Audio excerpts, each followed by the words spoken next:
Assalamualaikum warahmatullahi wabarakatuh. Perkenalkan, nama saya Auni Azira dari kelas 3C dengan NIM G1D1221181. Baiklah, di sini saya akan menjelaskan tugas pembiayaan.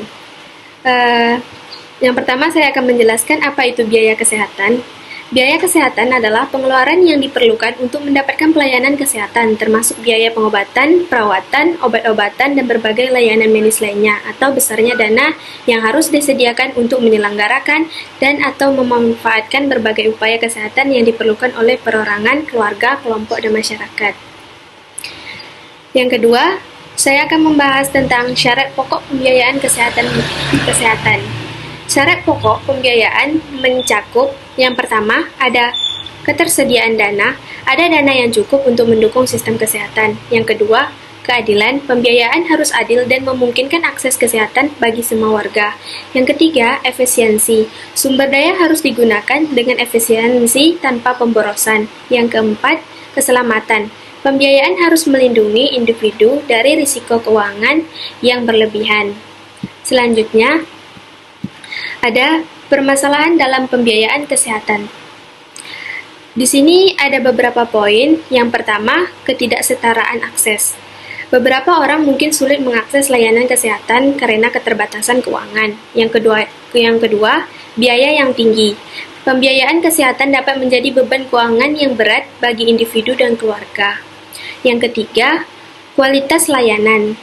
Biaya rendah dapat berdampak negatif pada kualitas layanan kesehatan. Yang keempat, ketidaksetaraan sistem.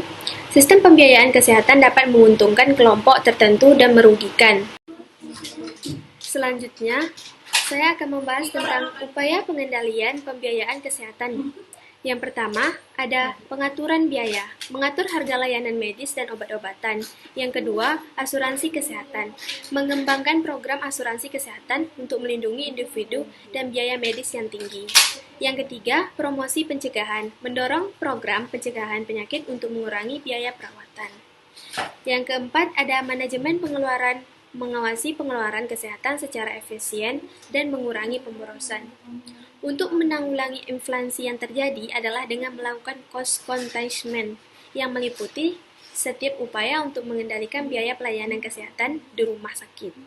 Upaya cost containment yang dapat dilakukan di rumah sakit antara lain. Yang pertama, meningkatkan efisiensi. Efisiensi yang dapat dilakukan adalah contohnya itu economic efficiency, disebut juga dengan penggunaan input yang biayanya rendah. Contohnya, penggunaan obat-obatan generik, karena obat-obatan generik relatif lebih murah.